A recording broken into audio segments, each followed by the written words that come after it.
अस्सलाम वालेकुम। कैसे हैं आप लोग? खैरियत से? स्टार्ट कर रहे हैं क्लास बस।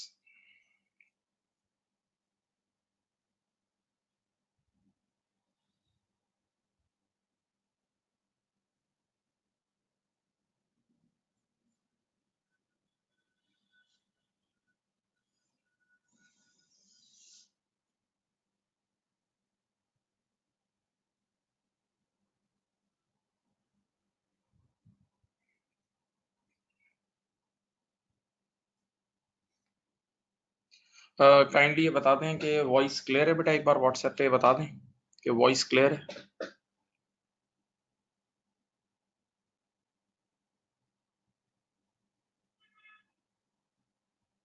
ओके,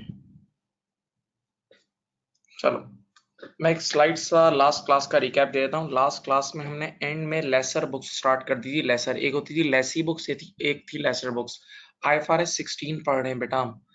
तो लेसर बुक्स में आज भी ओल्ड IAS 17 अप्लाई हो रहा है। लेसर बुक्स में आज भी ओल्ड IAS 17 अप्लाई हो रहा है। यानी इसमें दोनों लीज हैं, फाइनेंस लीज और ऑपरेटिंग लीज। फाइनेंस लीज और ऑपरेटिंग लीज। फाइनेंस लीज का मतलब अगर लेसी के एंगल से बात करें तो लोन लेके एसेट लेना, लोन लेके एसेट लेना जिसमें risk and reward lessee bear कर रहा होता है, जिसमें risk and reward lessee bear कर रहा होता है। ठीक है, ओके।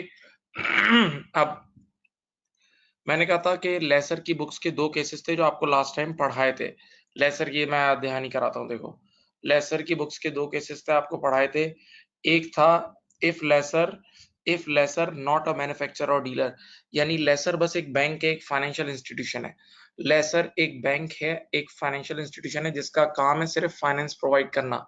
वो गाड़ियों में डील नहीं करता, वो गाड़ियों का बिजनेस नहीं है, उसका गाड़ियों का शोरूम नहीं है, वो कोई टोयोटा कंपनी नहीं है। सही। तो वो केस आपके सामने देखो ऐसा था कि पहले लेसर खुद मशीन खरीदता था, फिर आपको वो फाइनेंस लीज पे देता था जिंदगी भर के लिए, समझ लो। तो देखो याद है उसके बुक्स में ये एंट्री बनती थी, FLR डेबिट मशीन क्रेडिट। सही।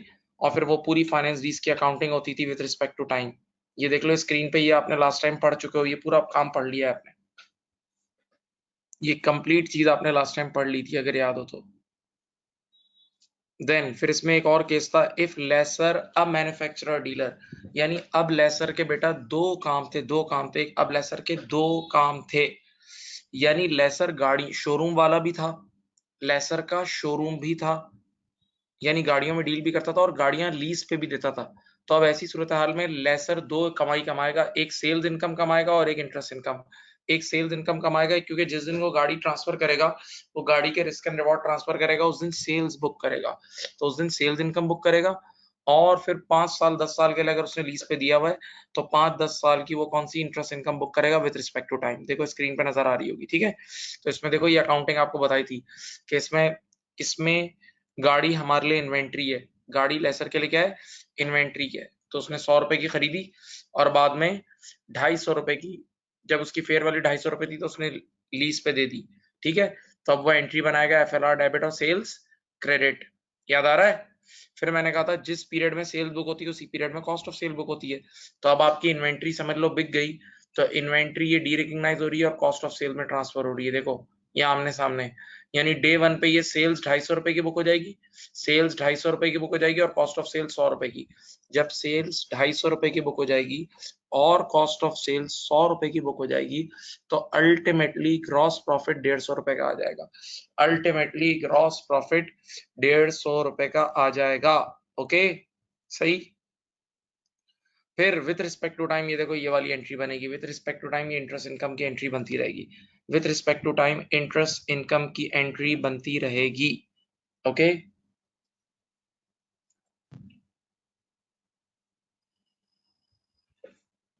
ओहो,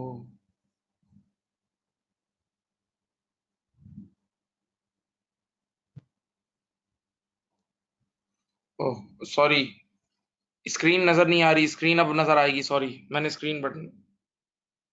अब स्क्रीन नजर आ रही है आप लोगों को? हेलो। चलो मैंने जो बातें बोली हैं वो सारा रिवीजन था, ये देख लो ये सब रिवीजन था। ये पिछली क्लास का रिवीजन ही था। पिछली क्लास का सारा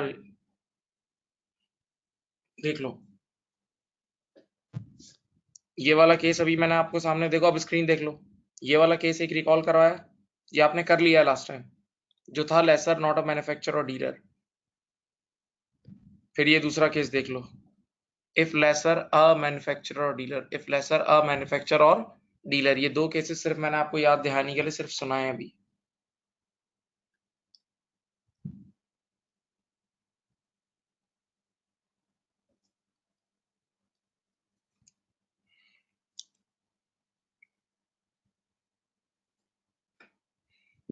अब मैं आज आप लोगों को एक स्पेशल केस सुना रहा हूँ, जो कि एक फ्रॉड हो रहा था और जिसको आईएफआरएस ने ब्रेक किया। सही है, वो फ्रॉड ये रहा, ये स्पेशल केस है। देखो ये एक स्पेशल केस है, और ये केस किसका है बताऊं? इफ लेसर अ मैन्युफैक्चरर और डीलर का है। किसका है? इफ लेसर अ मैन्युफैक्चरर और डीलर वाले केस का ये एक फ्रॉड था जिसको आईएफआरएस ने ब्रेक किया। अब यार इस फ्रॉड को समझने के लिए जरा दिमाग बहुत तेज चाहिए। पहले बोल रहा हूँ ये टेक्निकल इशू है। आप लोगों ने सब ने पहले मेरी तरफ स्क्रीन पे देखें, यानी मेरे वीडियो में देखें, और वीडियो में मेरी तरफ देखें। मैं आपको 2-3 जनरल किस्से सुना के जरा जहन बना दूं। जरा सुनो बेटा, एक बंदे की 3 साल तक इनकम होने की 1-1 करोड़। पहले साल 1 करोड़ होने की है, second year 1 crore, third year 1 crore. असलियत में तीनों सालों में 1-1 करोड़ की इनकम होने की है। अगर वो ये काम करे कि तीनों सालों के इनकम अभी से बुक कर ले 3 करोड़, और आने वाले साल में 0-0 बुक करे, तो दिस इज अ कबीरा गुनाह। This is a capital crime in financial reporting. Financial reporting की दुनिया में ये कैपिटल क्राइम है। फाइनेंशियल रिपोर्टिंग की दुनिया में कैपिटल क्राइम है। यानी प्रॉफिट को राइट टाइम पे बुक करना है। इनकम जब बुक होनी चाहिए तभी बुक करनी है, वरना गुनाह का काम है ये। याद रखना, ये एक बात हो गई। दूसरी बात, एक बुटीक है, एक बुटीक है, उनके पास कुछ आउट ऑफ फैशन कपड़े पड़े हैं। एक बुटीक है, उनके पास कुछ आउट ऑफ फैशन गुड्स पड़ी हैं, कपड़े पड़े हैं। तो अब जब आउट ऑफ फैशन चीज हो जाती है ना, तो लोग क्या करते हैं? सेल लगाते हैं, 50% ऑफ, 80% ऑफ, 70% ऑफ। तो ये जो ट्रेड डिस्काउंट दिया जाता है ना, 50%, 60%, 70%, ये इसलिए दिया जाता है ताकि सेल हो जाए, ताकि माल बिक जाए। तो जब गुड्स बिक नहीं रही होती, जब गुड्स बिक नहीं रही होती, तो उस वक्त जो डिस्काउंट दिया जाता है उसको हम कहते हैं ट्रेड डिस्काउंट। क्या बोलते हैं? जब गुड्स बिक नहीं रही होती, उस वक्त जो डिस्काउंट दिया जाता है उसको हम कहते हैं ट्रेड डिस्काउंट। क्या बोलते हैं? Trade discount. और याद रखना, ट्रेड डिस्काउंट आज इमीडिएटली मेरी सेल्स को गिरा देता है। ट्रेड डिस्काउंट उसी वक्त 1 सेकंड में हमारी सेल्स को आज इमीडिएटली गिराता है। ये बचपन में आपने पढ़ा है। ये दो बातें हो गई, ये दो बातें आपने सुनी। सही है। अब तीसरी बात सुनो, याद रखना, एक अनजाना आदमी दूसरे अनजाने आदमी को, दो अननोन लोग अगर एक दूसरे को लोन देते हैं, दो अननोन लोग अगर एक दूसरे को लोन देंगे, तो मार्केट इंटरेस्ट रेट कम से कम जरूर चार्ज करेंगे। दो अननोन लोग अगर एक दूसरे को लोन देंगे, तो मार्केट इंटरेस्ट रेट जरूर भी जरूर चार्ज करेंगे, कम से कम। क्योंकि market rate is the opportunity cost. अगर मैं आज आपको लोन दे रहा हूं, तो अगर मार्केट में रेट चल रहा है 10%, तो अगर मैं पैसे मार्केट में रखवा दूं, तो वो 10% तो मुझे मिलेगा ही ना बेटा। तो आपसे भी मैं 10% लाजमी लूंगा। ठीक है। तो ये 3 बातें मैंने बोली हैं। एक, प्रॉफिट को राइट टाइम पे बुक करना है, इनकम को राइट टाइम पे बुक करना है। दूसरी बात, जब चीजें नहीं बिक रही होती, जब चीजें नहीं बिक रही होती और जो डिस्काउंट उस वक्त दिया जाता है, उसको ट्रेड डिस्काउंट बोलते हैं। क्या बोलते हैं? ट्रेड डिस्काउंट बोलते हैं। नंबर 3, तीसरी बात, गौर से सुनो। Third, third, be very careful. Third, अनजाने लोग एक दूसरे से डील करते हैं और लोन देते हैं, तो मार्केट इंटरेस्ट रेट कम से कम चार्ज करते हैं, वरना डील नहीं करते। साफ बात है। अब आ जाओ, एक तुम्हारे सामने फ्रॉड बोर्ड पे लिखा हुआ है, इसको मैं बड़े सुकून से पढ़ता हूँ। पहले मेरी तरफ देख लो यार। एक कंपनी थी, उसकी गाड़ियां बिकी नहीं रही थी। एक कंपनी ने एक फ्लॉप मॉडल की गाड़ी मैन्युफैक्चर कर ली थी। जैसे मैं एक मिसाल, लाइव एग्जांपल देता हूँ, रियल लाइफ। आप लोगों को याद है सेंट्रो गाड़ी? सेंट्रो, सेंट्रो गाड़ी का एक पुराना मॉडल आया था जो रिक्शे जैसा था, पीछे से उठा हुआ था। याद है? सेंट्रो का पुराना मॉडल एक रिक्शे जैसा पीछे से उठा हुआ था। कंपनी ने उसकी हजारों गाड़ियां मैन्युफैक्चर कर ली थी, लेकिन वो गाड़ियां बिकी नहीं रही थी, यानी स्टोर रूम में पड़ी पड़ी सड़ रही थी। तो फिर कंपनी ने क्या ऑफर दी बताऊं? कंपनी ने क्या ऑफर दी? कंपनी ने कहा कि ये गाड़ी ले जाओ फाइनेंस लीज पे और 0% इंटरेस्ट रेट दे देना। फाइनेंस लीज पे ले जाओ, फेयर वैल्यू पे ले जाओ, लेकिन 0% इंटरेस्ट रेट दे देना। तो अब जरा सोचो, कंपनी ने इंटरेस्ट रेट 0% क्यों करा? अनजाने लोग एक दूसरे को लोन देते हैं, वो तो मार्केट रेट पे देते हैं। अनजाने लोग एक दूसरे को लोन देते हैं, वो तो मार्केट रेट पे देते हैं। हाँ, सोचो। तो 0% जो किया ना, ये असल में ट्रेड डिस्काउंट है। असल में ये ट्रेड डिस्काउंट है, क्योंकि गाड़ी बिक नहीं रही थी, गाड़ी का मॉडल फ्लॉप था, गाड़ी नहीं बिक रही थी। तो ना बिकने की वजह से जो डिस्काउंट दिया जाता है, वो ट्रेड डिस्काउंट दिया जाता है। और ट्रेड डिस्काउंट हमेशा हमारे आज को हिट करता है। ट्रेड डिस्काउंट हमेशा हमारी सेल्स को हिट करता है। तो अब ये लोग क्या करते थे उस दौर में जब IAS 17 नहीं आया था कि अपनी सेल्स इनकम, आज ये देखो ये वाली इनकम पूरी बुक कर लेते थे, सेल्स इनकम पूरी बुक करते थे, और विद रिस्पेक्ट टू टाइम जो इंटरेस्ट इनकम थी वो 0 बुक करते थे। बोलते थे हमने तो 0% पे लोन दिया है, जबकि इन रियलिटी कोई किसी को 0% पे लोन नहीं देता। अनजाने लोग एक दूसरे को 0% पे लोन नहीं देते। तो अब देखो ये कहानी पढ़ो, मैं अभी पढ़ रहा हूँ, आप भी पढ़ें। लेसर ऑफर्स इट्स कस्टमर अ 0% इंटरेस्ट लीज, इसका नाम है धोखा, असल में 0% नहीं है। In reality the stock is outdated, असल में माल नहीं बिक रहा, असल में माल नहीं बिक रहा। So this discount is basically a trade discount, and trade discount always effects the sales figure. Trade discount तो हमारे आज को हिट करता है। तो अब स्टैंडर्ड ने कहा जब भी इस तरह का मामला होगा ना तो क्या होगा, अब इसका प्रोसीजर मैं आपको प्रोसीजर फिर मैं वर्किंग भी सिखाता हूँ। एक ICW की बुक से मैंने इसका क्वेश्चन भी उठाया हुआ है। अब क्या होगा जरा सोचो, जब मैंने सामने वाले को बोला मैं आपसे इंटरेस्ट चार्ज नहीं कर रहा, तो फ्यूचर के रेंटल्स छोटे छोटे होंगे। जब मैंने सामने वाले को बोला कि मैं आपसे इंटरेस्ट चार्ज नहीं कर रहा, तो फ्यूचर के रेंटल्स कम होंगे ना, एज कंपेयर टू इंटरेस्ट वाले रेंटल्स। तो अब स्टैंडर्ड कहता है वो जो फ्यूचर के जो भी कैश फ्लोज है ना उनकी प्रेजेंट वैल्यू निकाल लो यूजिंग मार्केट रेट। देखो in this case calculate present value of MLP using market interest rate, then record sales figure। अब देखो इधर आओ बेटा, आप लोगों को याद है पहली एंट्री जो बनती थी ये वाली जो मैंने ऊपर लिखी थी, FLR debit please concentrate and sales credit. FLR debit और सेल्स क्रेडिट, ये जो पहली एंट्री बनती थी ना, ये स्टैंडर्ड की रिक्वायरमेंट है। अब मैं स्टैंडर्ड की रिक्वायरमेंट बता रहा हूँ, IAS 17 की भी थी और IFRS 16 की भी है, क्योंकि IAS 17 और IFRS 16 दोनों की लेसर बुक्स एक ही थी। IAS 17 और IFRS 16 दोनों की लेसर बुक्स एक ही थी, ठीक है।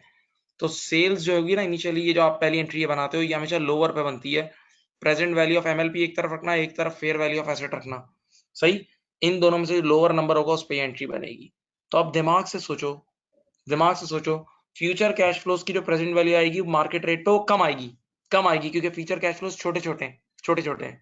तो ऑटोमेटिकली जब आप लोअर पे रिकॉर्ड करोगे, ऑटोमेटिकली जब आप लोअर पे रिकॉर्ड करोगे तो आपकी आज की सेल्स की फिगर गिर जाएगी। और जब आपकी आज की सेल्स की फिगर गिर जाएगी तो आपका ट्रेड डिस्काउंट ऑटोमेटिकली बुक हो जाएगा, क्योंकि ट्रेड डिस्काउंट आपके आज को हिट करता है, आज को हिट करता है। और फिर विद रिस्पेक्ट टू टाइम आप एक नॉर्मल इंटरेस्ट इनकम बुक करना मार्केट रेट पे, नॉर्मल इंटरेस्ट इनकम बुक करना मार्केट रेट पे, सही। तो ये लोग क्या साजिश कर रहे थे पहले दौर में कि ये लोग सेल्स पूरी बुक करते थे और with respect to time interest income 0 book करते थे। स्टैंडर्ड ने कहा नहीं, हम सेल्स कम बुक कराएंगे, क्योंकि हकीकतन इन इकोनॉमिक रियलिटी, इन सच्चाई, this discount is trade discount. ये ट्रेड डिस्काउंट है, क्योंकि गाड़ियां नहीं बिक रही थी, तो जब आपकी प्रोडक्ट नहीं बिक रही होती और आप जो डिस्काउंट देते हो वो ट्रेड डिस्काउंट होता है, सही। 30 सेकंड की खामोशी करता हूँ, ये देखो ये केस पढ़ लो, फिर इसका सवाल भी करा रहा हूँ।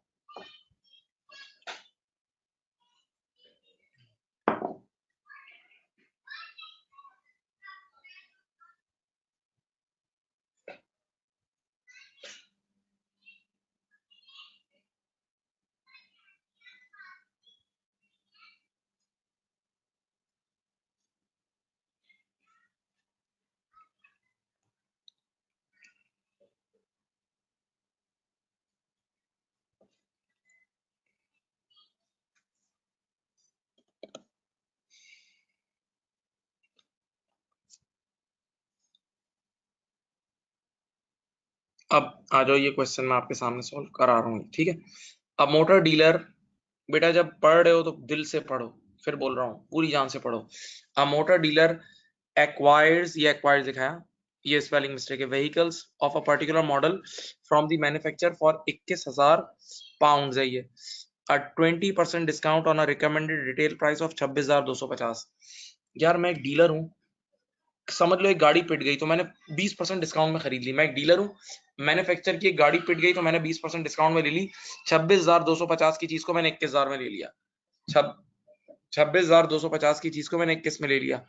It offers them for sale at the recommended retail price with 0%। ये देखो आया धोखा, धोखा शुरू हुआ विद 0% फाइनेंस ओवर 3 इयर्स। मैंने लोगों को बोला हम 0% पे दे रहे हैं, जबकि दुनिया में कभी कोई किसी को 0% पे देता ही नहीं है, लोन किसी को 0% पे नहीं दिया, तो दिस इज धोखा। Provided 3 annual payments of 8750। सामने वाले को बोला 8750 8750 8750 दे रहे हो। जरा अपने कैलकुलेटर में जहां बैठे हुए हो तुम 8750 मल्टीप्लाई बाय 3 करो जरा, यही आ जाएगा 26,250। 8750 मल्टीप्लाई बाय 3 करो। तो मैंने कहा बस मुझे पूरे 26,250 दे दो, मुझे सूद नहीं चाहिए, मुझे सूद नहीं चाहिए, जबकि हकीकत में गाड़ी की वैल्यू गिर गई थी, हकीकत में ट्रेड डिस्काउंट की वजह से वो पिट गया था मॉडल, तो वैल्यू गिर गई थी। ठीक है, तो अभी देखो स्टैंडर्ड सही करता है, अभी देखो दिमाग सही करेगा। अब बताओ इस वक्त मार्केट इंटरेस्ट रेट क्या चल रहा है, इज पीके लिखा हुआ है ना, ये 8% कर लो यार, यहाँ गलती है, इज 8%, ये 8% है, ये रहा, The market interest rate is 8% per annum. ये टाइपिंग मिस्टेक थी, मैंने सही कर दी। A sale transaction made on 1st January X5 is recognized as a combination of an अब ये treatment लिखा हुआ है, outright sale and a finance lease. The present value of minimum lease payment is treated as the consideration for the outright sale and at 8% is calculated as follows. सुने, अब देखें, सुने बेटा, सबसे पहला काम क्या करना है, फ्यूचर कैश फ्लोज की प्रेजेंट वैल्यू निकालनी है। तो 3 रेंटल्स थे 8,750 के, जान लगाओ 8,750 के 3 रेंटल थे, जिसमें से फर्स्ट पेमेंट नाउ थी, तो फर्स्ट पेमेंट नाउ की वैल्यू तो वही होगी, और बाकी 2 पेमेंट, एक फर्स्ट ईयर के एंड पे, एक सेकंड ईयर के एंड पे, वैसे एंड नहीं है, सेकंड ईयर का बिगनिंग है भाई, 3 साल है, और हर साल के बिगनिंग पे 8750 है, तो पहली पेमेंट अभी होगी, सेकंड पेमेंट समझ लो पहले साल के एंड पे होगी, और थर्ड पेमेंट सेकंड ईयर के एंड पे होगी। तो जो पेमेंट आज होगी, देखो ये बड़ा करो इसकी स्क्रीन को, जो पेमेंट आज होगी देखो, उसकी प्रेजेंट वैल्यू वही होगी, 8750 इंटू डिस्काउंट फैक्टर 1 लिख रहा हूं, तो इसकी प्रेजेंट वैल्यू वही आई। जो दूसरी थी 8750 इंटू 1/1.08 पावर 1, ये आ गई 8102, और दूसरे की क्या आई, तीसरे की आई 8750 इंटू 1/1.08 पावर 2, 7449, ये आपके पास आ गई, ये आ गया present value of minimum lease payment, present value of minimum lease payment. अजान हो रही है, मैं खामोश हूं।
बेटा प्यारे बच्चों, अब यहाँ देखो, फ्यूचर कैश फ्लो की प्रेजेंट वैल्यू निकाल ली, फ्यूचर कैश फ्लो की प्रेजेंट वैल्यू निकाल ली, ये याद रखना सिर्फ इस नंबर को। अब बच्चों वाली अकाउंटिंग शुरू करते हैं। देखो मैं एक शोरूम वाला हूं, समझ लो डीलर हूं जो गाड़ियों में डील करता हूं। बताओ क्वेश्चन में देखो प्लीज, मुझे गाड़ियां कितने की मिली, 21,000 की मिली, मुझे गाड़ी कितने की मिली, 21,000 की मिली, तो मेरे लिए इन्वेंट्री है ना, तो मैंने सबसे पहले एंट्री बनाई होगी, ये देखो इन्वेंट्री, एक मिनट ठहरो, मैं अपना, मैंने सबसे पहली एंट्री बनाई होगी ये देखो, इन्वेंट्री डेबिट 21,000 और कैश क्रेडिट 21,000, मैंने खुद इन्वेंट्री खरीद ली। हाँ, अब जब मैंने बेची तो फाइनेंस लीज पे बेची, बेटा देखते रहे, जब मैंने बेची तो फाइनेंस लीज पे बेची, और फाइनेंस लीज पे जब आप बेचते हो ना, तो ये रिकॉर्ड करते हो अपनी पहली entry, lower of PV of MLP, present value of MLP, ये देखो ये रही, present value of MLP is 24351, sorry 24351 एक तरफ लिखी, और जो बाजाहिर फेयर वैल्यू थी वो 26,250 ये थी, जिसपे ये रिकॉर्ड करना चाह रहा था। अब आप मुझे बताएं 26,250 और 24351 में से लोअर क्या है, 26,250 और 24351 में से लोअर क्या है, 24351 इज द लोअर अमाउंट। हाँ, तो अब आपकी जो पहली एंट्री बनेगी, ये देखो जो फर्स्ट एंट्री आपकी बनेगी ना, ये बनेगी, देखो मैं यहां बनाता हूं, बल्कि FLR इधर बना रहा हूं, देखो FLR डेबिट 24351 और सेल्स क्रेडिट 24351। बल्कि मैं एक मिनट ठहरे, थोड़ी सी और शॉर्ट एंट्री बना रहा हूं, मुझे एक दो एंट्रीज और बनानी है, सॉरी। देखो जो पहली एंट्री बनेगी वो ये बनेगी, FLR debit 24351 and sales credit 24351। FLR debit और सेल्स क्रेडिट, सही। अब जरा सोचो, ये चाह रहा था कि 26,250 की एंट्री बने, ये चाह रहा था कि 26,200, लेकिन स्टैंडर्ड ने जब लोअर बोला तो ऑटोमेटिकली ट्रेड डिस्काउंट रिकॉर्ड हो गया, ऑटोमेटिकली सेल्स का नंबर गिर गया, तो automatically trade discount day one पे रिकॉर्ड हो गया। जो कि साजिश कर रहा था उसको तोड़ दिया उसने आपके आज को गिरा दिया, और हकीकत में आपका आज गिरना चाहिए था। सोचो ना, क्योंकि जब गाड़ियां नहीं बिक रही होती तो जो डिस्काउंट दिया जाता है वो ट्रेड डिस्काउंट होता है, और ट्रेड डिस्काउंट हमेशा हमारे आज को हिट करता है, सही। अब मेरी बच्चों वाली बात सुनो, बच्चों वाली ऊपर पढ़ाई थी। ये केस कौन सा है, इफ लेसर अ डीलर और मैन्युफैक्चरर, डीलर और मैन्युफैक्चरर। तो आपको पता है जिस पीरियड में सेल बुक होती है उसी पीरियड में कॉस्ट ऑफ सेल, जिस पीरियड में सेल बुक होती है उसी पीरियड में कॉस्ट ऑफ सेल बुक होती है, ठीक है। तो अब आप बताओ, इन्वेंट्री कितने की ली थी आपने, 21,000 की ली थी, इसको कॉस्ट ऑफ सेल में डाल दो। ये देखो, ये एंट्री देखो, कॉस्ट ऑफ सेल्स डेबिट कितना बेटा, 21,000, और इन्वेंटरी क्रेडिट,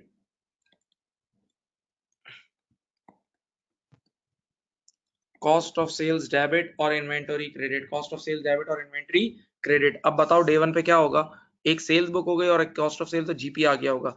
डे वन पे एक ग्रॉस प्रॉफिट आ गया होगा, डे वन पे एक ग्रॉस प्रॉफिट आ गया होगा।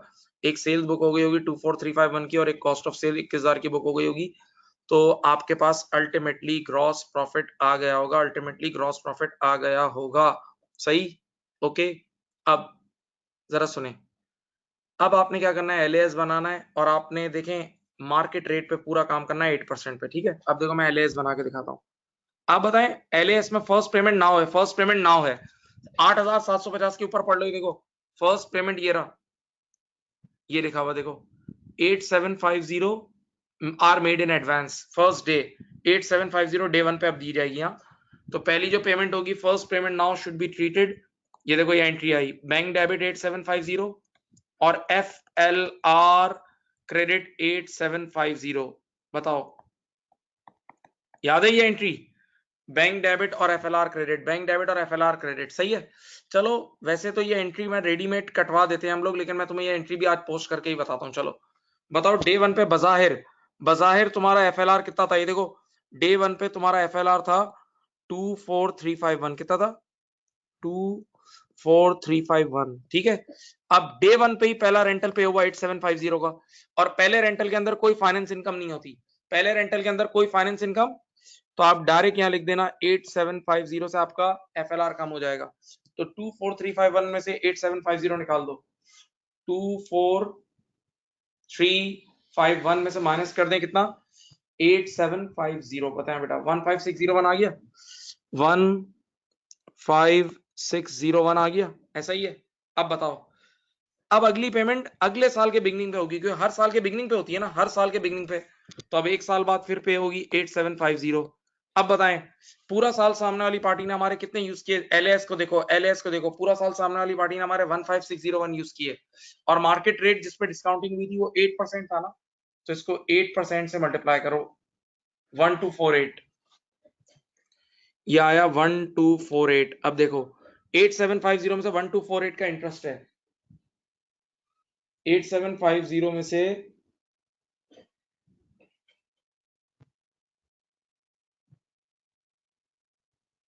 8750 में से 1248 का इंटरेस्ट है, तो 7502 से आपका डिक्रीज इन FLR हुआ, ठीक है बेटा। अब बताओ ऑलरेडी FLR कितना था, 15601 था, ऑलरेडी FLR था 15601, इसको 7502 से कम करो,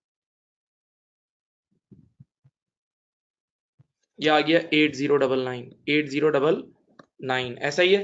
अब आखिरी देखें, फिर थर्ड ईयर के बिगनिंग में 8750 का रेंटल पे होगा।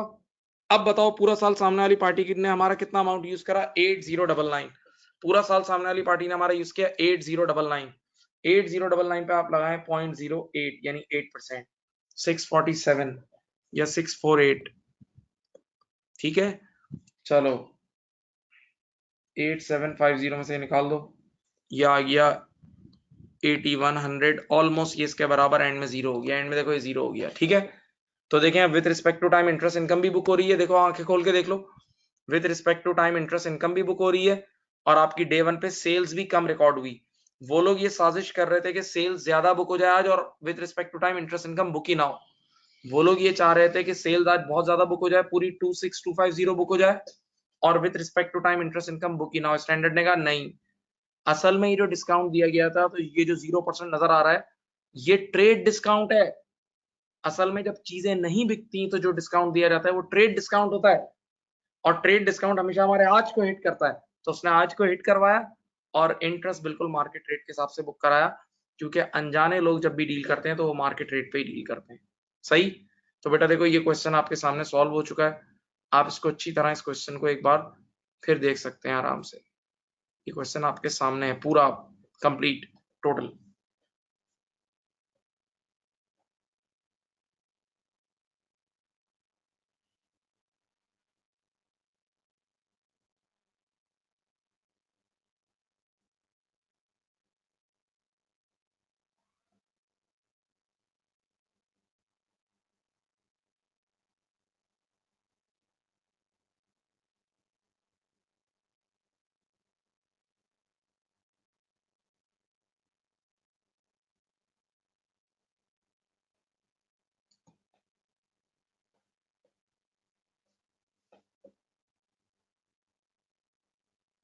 देख लें बेटा।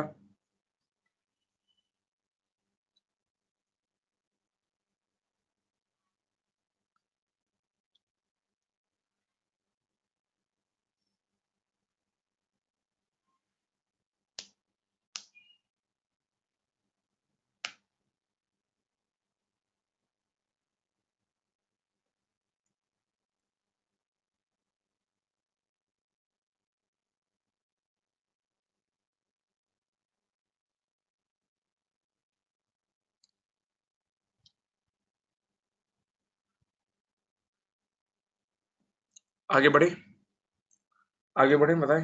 ग्रीन सिग्नल है बेटा।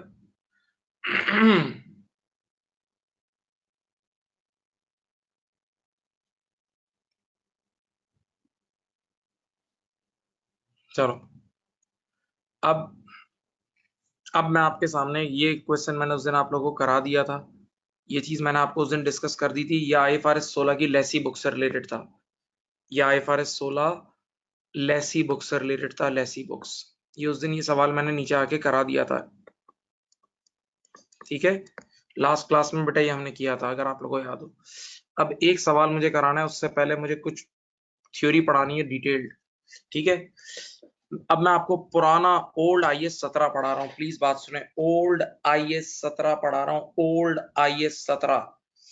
बेटा ओल्ड आईएएस 17 आज भी मौजूद है, लेकिन लेसर बुक्स में मौजूद है, प्लीज दिल से पढ़ें। ओल्ड आईएएस 17 आज भी मौजूद है, लेकिन लेसर बुक्स में मौजूद है। लेसर, सही, लेसर बुक्स में मौजूद है। तो लेसर बुक्स में पहले दौर में भी और आज भी दो लीज होती थी, एक फाइनेंस लीज और एक ऑपरेटिंग लीज। एक होती थी फाइनेंस लीज और एक होती थी बेटा ऑपरेटिंग लीज। एक फाइनेंस लीज होती थी और एक ऑपरेटिंग लीज होती थी। सुनना प्लीज, फाइनेंस लीज वो लीज होती थी जिसमें, समझ लो यूं सोचो कि मेजर जिंदगी वो लेसी यूज करता था, यानी जिसमें risk and reward of that asset, risk and reward of that asset has been transferred to lessee हो जाते थे, has been transferred to lessee हो जाते थे, ठीक है। यानी समझ लो जिंदगी भर लेसी यूज करता था।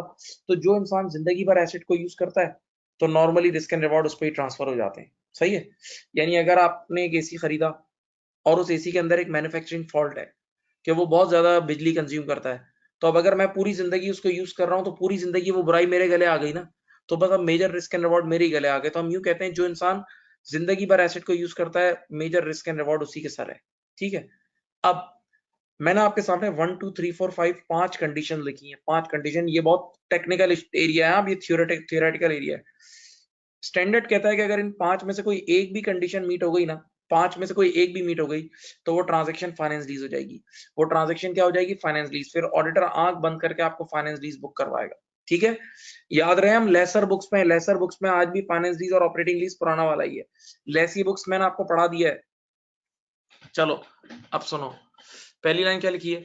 व्हेन, फर्स्ट पॉइंट पढ़ें, when risk and reward of that asset has been transferred to lessee. बहुत बार पहले ही बता चुका हूं कि जब रिस्क एंड रिवॉर्ड उस एसेट के ट्रांसफर हो गए हो किस पे?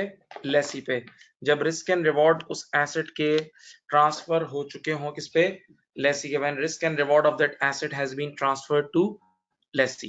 ठीक है, अब दूसरी पढ़ो, दूसरी पॉइंट, ये अब उसी बात को रिपीटेशन है। When lease term is the major portion of assets useful life. When lease term is the major portion of assets useful life। अब मैं आपको इसकी इंटरप्रिटेशन समझाता हूं। इधर देखो, ये देखो, इधर देखो, एक एसेट की लाइफ है 10 साल। एक एसेट की लाइफ कितनी है? 10 साल। ठीक है, और लीज टर्म अगर 8 साल है ना, लीज टर्म कितनी है? 8 साल। एसेट की लाइफ है 10 साल, लीज टर्म 8 साल है, तो 8 साल 10 साल का 80% होता है। 8 साल 10 साल का कितना होता है? 80%। 80% इज मेजर यार।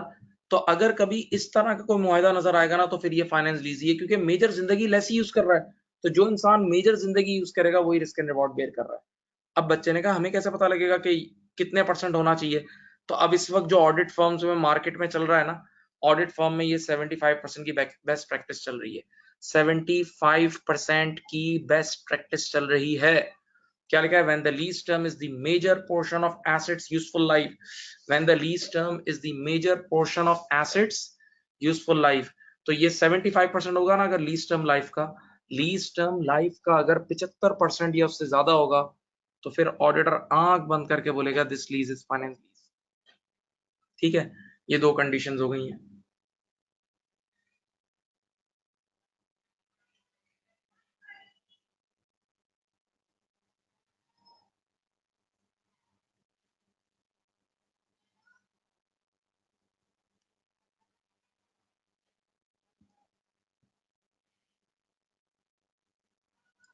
When, अब सुनो उसके बाद, when present value, sorry, when the asset is expected to be transferred to lessee at the end of lease term। बेटा, अगर कभी कोई ऐसा मुआहदा बना हुआ है, ऐसा मुआहदा बना हुआ है कि लीज टर्म के बाद एसेट लेसर लेसी को दे देगा, किसी भी बहाने दे देगा, वो बहाने मैं भी आपको सवाल के अंदर बताऊंगा। लीज टर्म के बाद एसेट लेसी पे ट्रांसफर हो जाएगा, तो जरा सोचो, लीज टर्म के बाद जब एसेट लेसी पे ट्रांसफर हो जाएगा तो पूरी जिंदगी लेसी के पास रहा ना। लीज टर्म भी उसने यूज किया और लीज टर्म के बाद भी लेसी के पास आ गया, तो पूरी जिंदगी लेसी ने यूज किया। जब पूरी जिंदगी लेसी ने यूज करा, तो रिस्क एंड रिवॉर्ड लेसी ने यूज किए, तो बेयर किए, तो this lease is a finance lease. तो थर्ड कंडीशन पढ़ो, when the asset is expected to be transferred to lessee at the end of lease term. यानी कोई ऐसी शक नजर आ रही हो, ऐसा पॉइंट नजर आ रहा हो जिससे ऐसा फील हो कि इन दी एंड एसेट लेसी के पास आ जाएगा, तो फिर आंख बंद करके लीज फाइनेंस लीज। आंख बंद करके लीज क्या है? फाइनेंस लीज है। ठीक है, नंबर 4, पॉइंट नंबर 4 पढ़ाने से पहले मैं पहले एक मिसाल देता हूं। पॉइंट नंबर 4 पढ़ाने से पहले, लेट अस से आज हम एक मॉल में शॉपिंग करने गए, मैं आप शॉपिंग करने गए, मेरा तो यही उसूल है, आप लोग का पता नहीं क्या है। अगर हम एक मॉल में शॉपिंग करने गए, एक शर्ट पसंद आया, वो था 4000 रुपए का, ₹4000 का शर्ट था।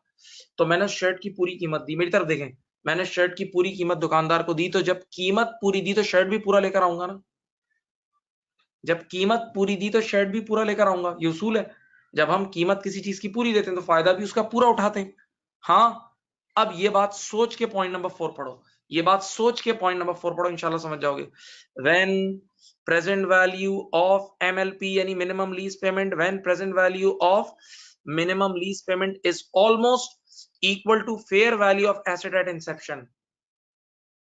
इस लाइन को और से सुनो, when present value of MLP minimum lease payment यानी जो फ्यूचर रेंटल्स की प्रेजेंट वैल्यू है वो ऑलमोस्ट बराबर ही है फेयर वैल्यू ऑफ एसेट की एट इंसेप्शन यानी शुरुआत में। सर क्या मतलब? आइए देखें समझाता हूँ, नंबर से समझाता हूँ। ये देखो, नंबर से सीखो।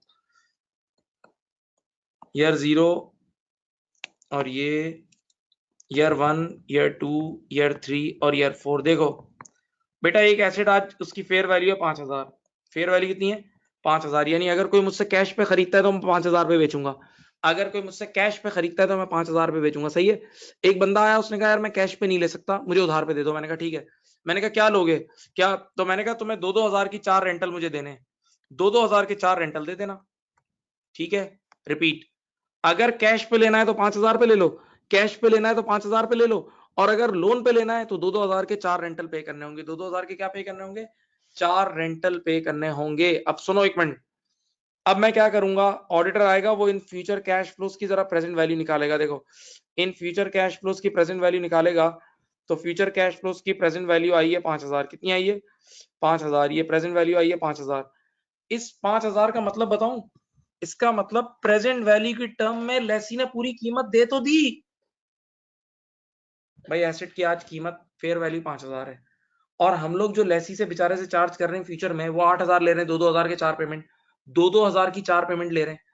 लेकिन अगर उन फ्यूचर कैश फ्लोज की आज आप प्रेजेंट वैल्यू निकालो तो वो 5 ही बन रही है, तो इसका मतलब उस बेचारे लेसी ने प्रेजेंट वैल्यू की टर्म में पूरी कीमत अदा कर तो दी, प्रेजेंट वैल्यू की टर्म में पूरी कीमत अदा कर तो दी। जब उसने कीमत पूरी अदा की है तो फायदा भी उसको पूरा मिलेगा ना, जब उसने कीमत पूरी अदा की है तो फायदा भी वो पूरा ही उठाएगा, फिर छोड़ेगा नहीं। तो बस अगर ऑडिटर को ये कंडीशन नजर आ गई ना कि फ्यूचर कैश फ्लोज की प्रेजेंट वैल्यू बस फेयर वैल्यू के बराबर बराबर है, ऑलमोस्ट करीब करीब है, तो वो आंख बंद करके बोलेगा ये फाइनेंस लीज है, क्योंकि अब लेसी ने पूरी कीमत अदा कर दी है, अब लेसी ने पूरी कीमत अदा कर दी है। ओके, रुकाओ।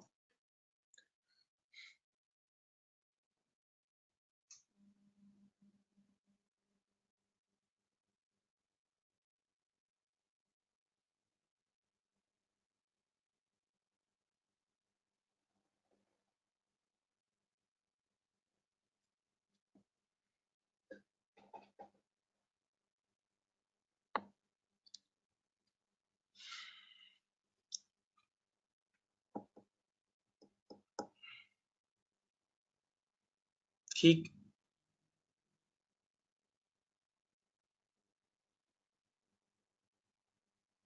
अब पढ़ो ये वाली कंडीशन पढ़ लो, when present value of MLP is almost equal to fair value of asset at inception. देखो ये वाली कंडीशन पढ़ी। अब नंबर 5 पढ़ो। Number 5 is very very good, अपना बिजनेस सेंस यूज करना, बिजनेस सेंस जो अल्लाह ने आपको दिया है। when the asset is of specialized nature, when the asset is of specialized nature and cannot be used by others without major modification, when the asset is of specialized nature and cannot be used by others without major modification, क्या मतलब, सुनो। इस line की तशरीह ये है कि कुछ एसेट्स ऐसे होते हैं जिन पे सिर्फ फाइनेंस लीज का ही मुआहदा हो सकता है, उन पे ऑपरेटिंग लीज हो ही नहीं सकता। कुछ एसेट्स ऐसे होते हैं जिन पे फाइनेंस लीज का ही मुआहदा हो सकता है, ऑपरेटिंग लीज का नहीं हो सकता। मैं आपको मिसाल देता हूँ, सुनो। मेरा काम था, मैं एक मैन्युफैक्चरिंग कंपनी थी, मैं वो बनाता था, क्या कहते हैं, वो व्हील कैप नहीं है, तो व्हील कैप बनाने वाली हमारी कंपनी थी, व्हील कैप बनाने वाली हमारी कंपनी थी, यानी व्हील कैप के लिए हम लोग मशीन्स बनाते थे। तो आज टोयोटा कंपनी मेरे पास आई, मेरी तरफ देखें, टोयोटा कंपनी मेरे पास आई, उन्होंने एक नई गाड़ी लॉन्च की थी। तो उन्होंने मुझे बोला मुस्तफा भाई हमें उस नई गाड़ी के लिए एक ऐसी मशीन बना दो कि वो मशीन, इधर मेरी तरफ वीडियो में देखो, वो मशीन हमारे गाड़ी के टायर पे यूं स्टैंप मारेगी तो व्हील कैप छप जाएगा, व्हील कैप पूरा छप जाएगा टोयोटा के साइन के साथ, व्हील कैप छप जाएगा विथ टोयोटा साइन। फिर सुनो, टोयोटा कंपनी मेरे पास आई और मुझसे एक स्पेशलाइज मशीन बनाने की बात बोली कि एक बड़ी स्पेशलाइज मशीन हमें बना के दो। सुनो, कि वो मशीन बस यूं गाड़ी के टायर पे यूं स्टैंप मारेगी ना तो व्हील कैप पूरा छप जाएगा with Toyota sign, with Toyota sign, with Toyota sign. Okay, तो अब मैंने क्या बोला बताऊं, मेरी तरफ देखें, सामने देखें। मैंने कहा कि आपको ये मशीन, इस मशीन की लाइफ होती है 10 साल और 20 करोड़ की मशीन थी। तो मैंने कहा ठीक है मैं मशीन बनाता हूँ, तो टोयोटा कंपनी मुझे बोलती है बस हमें ये एक हफ्ते के लिए रेंट पे दे दो, एक हफ्ते के लिए रेंट। मैंने कहा दिमाग खराब हो गया क्या, ये मैं आपको ऑपरेटिंग लीज पे क्यों दूंगा, ये स्पेशलाइज नेचर की मशीन है जिसपे लोगो भी आपका है, स्पेशलाइज नेचर की मशीन है जिसपे लोगो भी आपका है। तो मैं ये मशीन बना के आपको दे सकता हूँ 20 करोड़ की, लेकिन मैं फाइनेंस लीज पे दूंगा, आपने पूरी पेमेंट आहिस्ता आहिस्ता मुझे करनी होगी, क्योंकि ये मशीन तो अब किसी और के काम तो आ ही नहीं सकती, ये होंडा के काम नहीं आ सकती, पार्क सुजुकी किसी कंपनी के काम नहीं आ सकती। सोचो ना, स्पेशलाइज नेचर का एसेट है, तो स्पेशलाइज नेचर का एसेट जब भी होगा तो वो हर हाल में उस पर फाइनेंस लीज का एग्रीमेंट होगा, क्योंकि वो कोई और यूज नहीं कर सकता। पढ़ो, when the asset is of specialized nature and cannot be used by others without major modification. सोच लो, when the asset is of specialized nature and cannot be used by others without major modification, तो इन पांच में से कोई एक भी condition अगर standard को नजर आ गई, सॉरी, इन पांच में से कोई एक भी कंडीशन अगर ऑडिटर को नजर आ गई, तो वो आंख बंद करके बोलेगा this is a finance lease, this is a finance lease. देख लो भाई, अच्छी तरह पढ़ लो।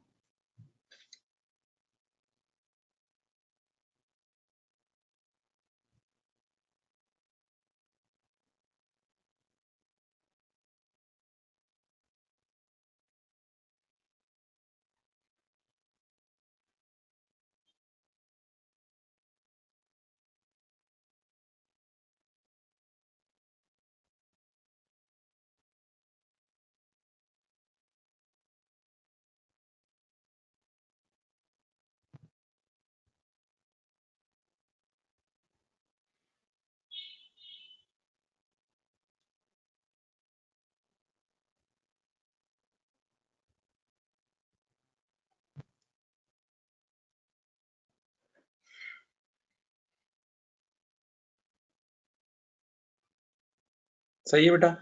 अब एक बड़ी मजे की बात सुनो, देखो, ये जो लीज टर्म वाली कंडीशन नजर आ रही है, पॉइंट नंबर 2 नजर आ रहा है, ये देखो, when lease term is the major portion of assets useful life, when lease term is the major portion of assets useful life। सुनो,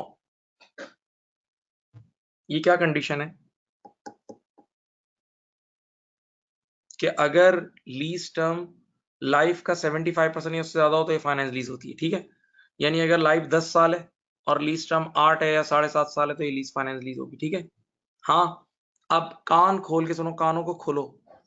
एक एसेट होता है जिसको हम बोलते हैं जमीन, लैंड। एक एसेट होता है जिसको हम बोलते हैं जमीन यानी लैंड। तवज्जो, लैंड की लाइफ होती है इनडेफिनेट, इनडेफिनेट लाइफ होती है लैंड की। तो अगर इनडेफिनेट लाइफ के सामने 20 साल भी कुछ भी नहीं है, इनडेफिनेट लाइफ के सामने 20, 30, 40 साल भी कुछ भी नहीं है यार। तो अगर एक बंदे ने जमीन लीज पे ली हुई है 20 साल के लिए, 30 साल के लिए, लेकिन कॉन्ट्रैक्ट कहता है कि एंड में वापस लेसर के पास चली जाएगी, कॉन्ट्रैक्ट कहता है कि एंड में वापस लेसर के पास चली जाएगी, तो ये बेटा ऑपरेटिंग लीज ही है। जमीन हर हाल में ऑपरेटिंग लीज होगी। बस जमीन एक केस में फाइनेंस लीज बन सकती है, जमीन एक केस में फाइनेंस लीज बन सकती है जब इन दी एंड लेसी के पास आ जाएगी। यानी 20 साल तो लेसी के पास रही, फिर उसके बाद भी लेसी के पास आ गई कयामत तक, हमेशा के लिए, तो फिर ये फाइनेंस लीज बनेगी, ठीक है, याद रखना। वरना जमीन ऑपरेटिंग लीज ही होगी, वरना जमीन ऑपरेटिंग लीज ही होगी, जहन में रखना। नहीं समझे?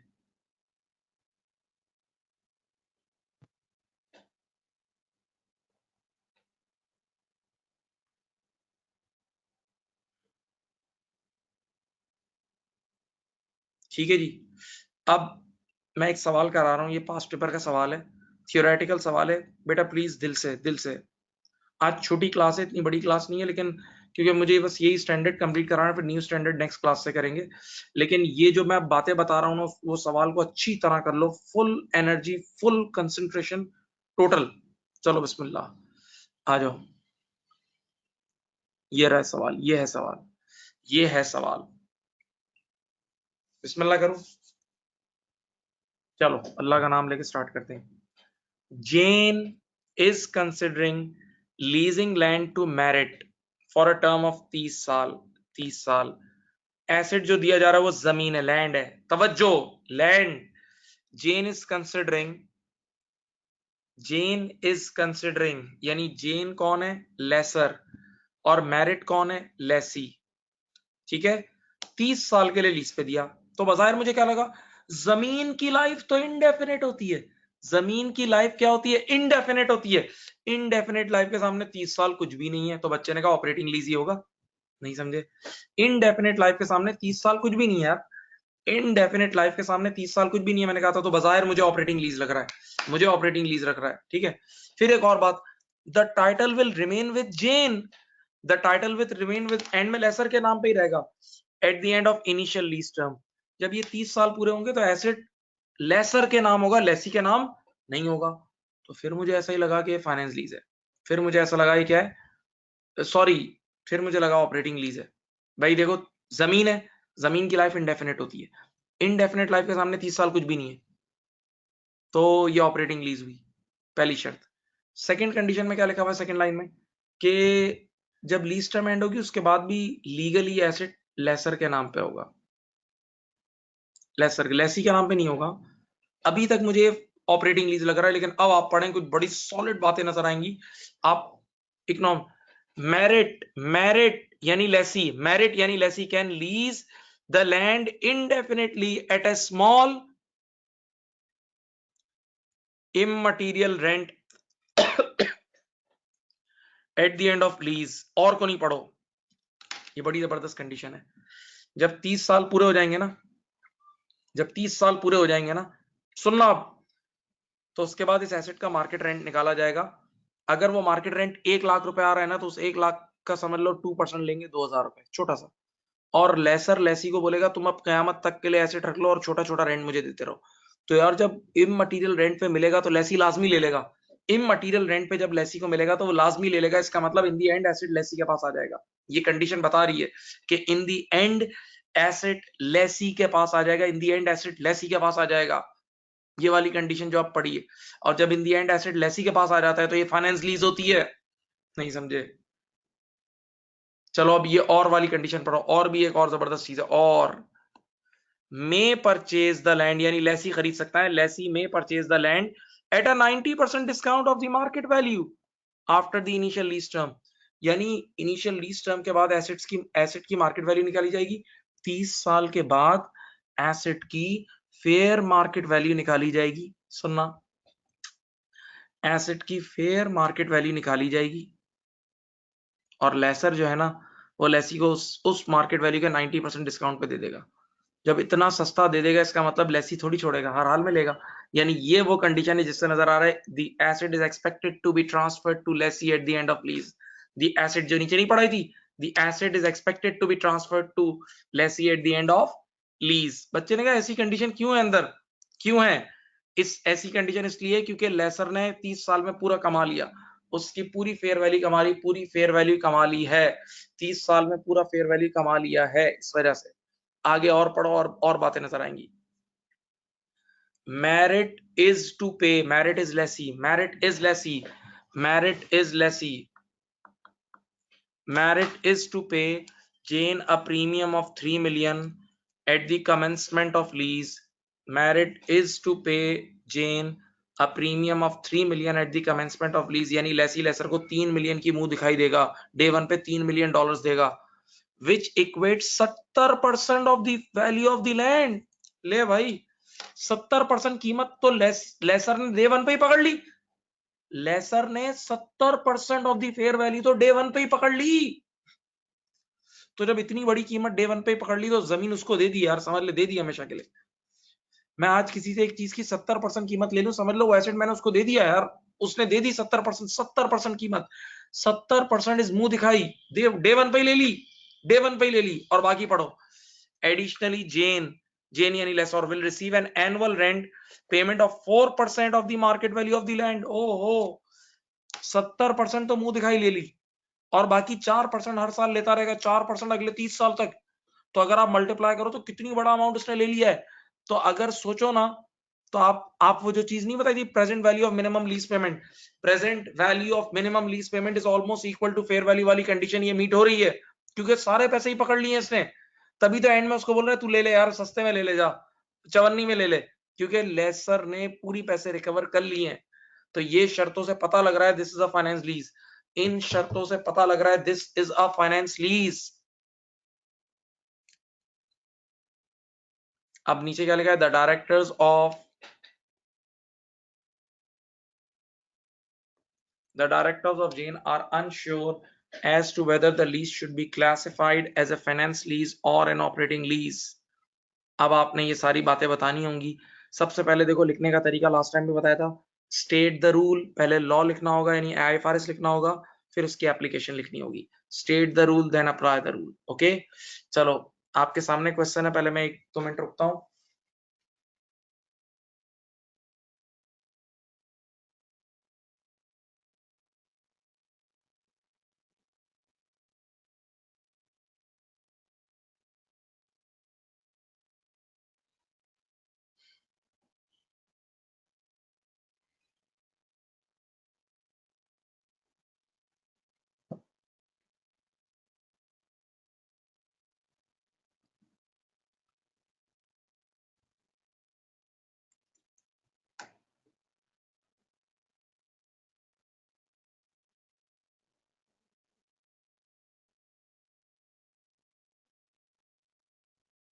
अब पढ़ो, देखो ये इसका सोल्यूशन है, अब आप आराम से पढ़ें। जो मैंने अभी आपको कंडीशन नहीं पढ़ाई थी, जो कंडीशन नहीं पढ़ाई थी फाइनेंस लीज और ऑपरेटिंग लीज की, वो इसकी थ्योरी है, वो इसकी देखो स्टेट द रूल है, ये स्टेट द रूल है बेटा, देखो this is state the rule, this is state the rule, okay please देख लें, इसको पढ़ो। If lease transfer substantially the risk and reward, देखो रिस्क एंड रिवॉर्ड की बात लिखी हुई है, तो ये फाइनेंस लीज है। फिर वही सारी बातें देखें, ये सारी पढ़ें, सारे पॉइंट्स पढ़ें, सारे पॉइंट्स पढ़ेंगे।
चलो ये पढ़ लिया, अब देखो इसने ये सारी एप्लीकेशन नीचे लिखी, ये एप्लीकेशन है, ये अप्लाई द रूल है, ये अप्लाई द रूल है, इसको भी पढ़ो आराम से। क्या लिखा है देखो, मैं भी रीड करता हूं तुम्हारे साथ। लिखा हुआ है the fact that the land normally has indefinite economic life, मैंने पहले बोला था, is an important consideration and may suggest that lease is operating lease, मेरे को भी इनिशियली ऑपरेटिंग लगी थी, याद है।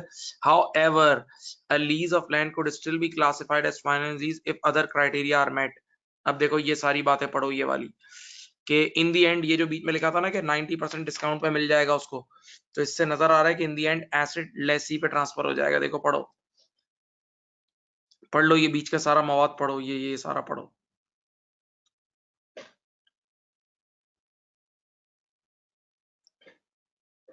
पढ़ लो बेटा ये सारा।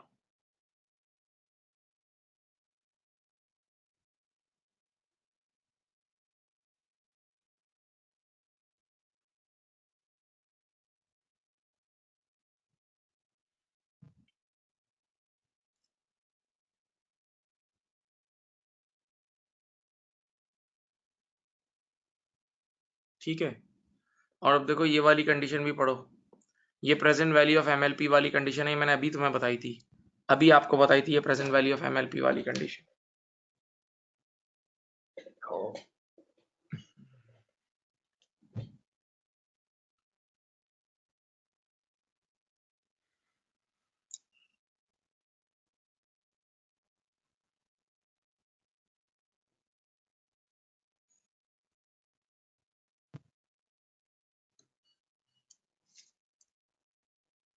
अब सुनो, कर लिया,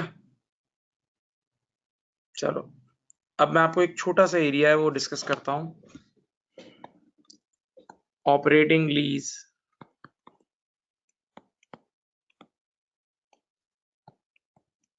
अकाउंटिंग। देखो बेटा, अब आप पहले ये बात सुन लो, ऑपरेटिंग लीज आईएफआरएस 16 के अंदर लेसी की दुनिया में समझ लो साइडलाइन ही हो गई, सिवाय दो कंडीशन, भूल गए तुम यार। लेसी की दुनिया में अब ऑपरेटिंग लीज बिल्कुल धक्का लगा दिया, साइडलाइन हो गई है, सिवाय दो सूरत हाल में, जब लो वैल्यू एसेट हो या 12 महीने से छोटी लीज हो, याद है। लेकिन लेसर बुक्स में आज वो मौजूद है, लेसर बुक्स में आज भी वो मौजूद है, ठीक है। अब ऑपरेटिंग लीज की अकाउंटिंग वो वाली नहीं होती, उसमें स्केड्यूल वगैरह नहीं बनता, उसमें सूद वाली अकाउंटिंग नहीं होती, ऑपरेटिंग लीज की सूद वाली अकाउंटिंग नहीं होती, सूद वाली अकाउंटिंग, ऑपरेटिंग लीज की सूद वाली अकाउंटिंग नहीं होती। उसमें ऐसा ही है रेंट कार की तरह, ऑपरेटिंग लीज ऐसा है जैसा आपने किसी को रेंट पे गाड़ी दी हुई है, तो अगर आपने किसी को रेंट पे गाड़ी दी हुई है तो आपकी गाड़ी है, बस वो रेंट एक्सपेंस बुक करेगा, आप रेंटल इनकम बुक करोगे, वो रेंट एक्सपेंस बुक करेगा, आप रेंटल इनकम बुक करोगे, और कुछ भी नहीं। बस वो रेंट एक्सपेंस बुक कर रहा होगा, आप रेंटल इनकम बुक कर रहे होगे।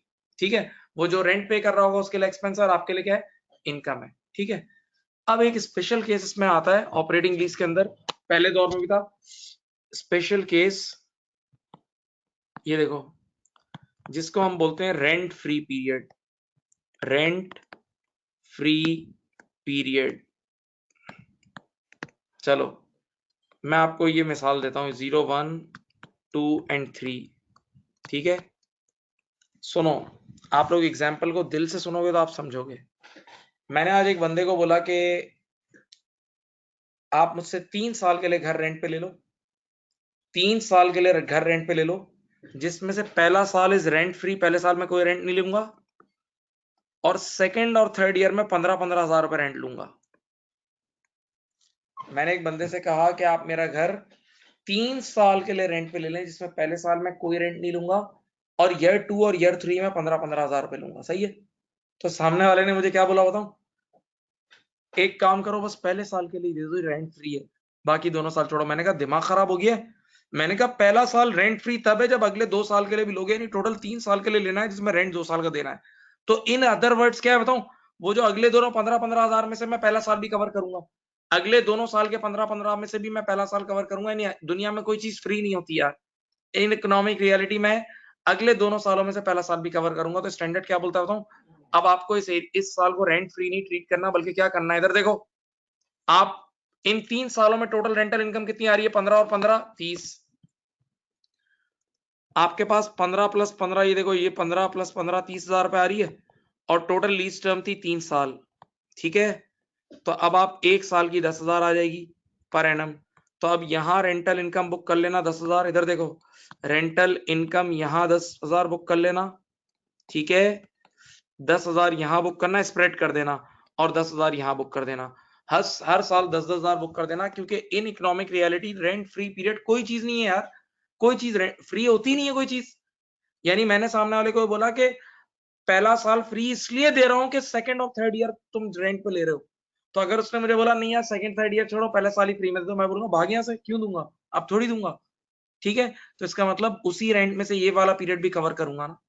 तो अब ऐसी सूरत हाल में जो रिमेनिंग जितना भी रेंट है ना आ रहा है, उन सबको ऐड करना, divide by total lease term करके हर साल इक्वली बुक कर लेना। यानी पहले साल आपको रेंटल इनकम एक्रू करनी होगी, क्योंकि फिजिकली रेंटल इनकम नहीं आई होगी। ठीक है, देख लो इसको।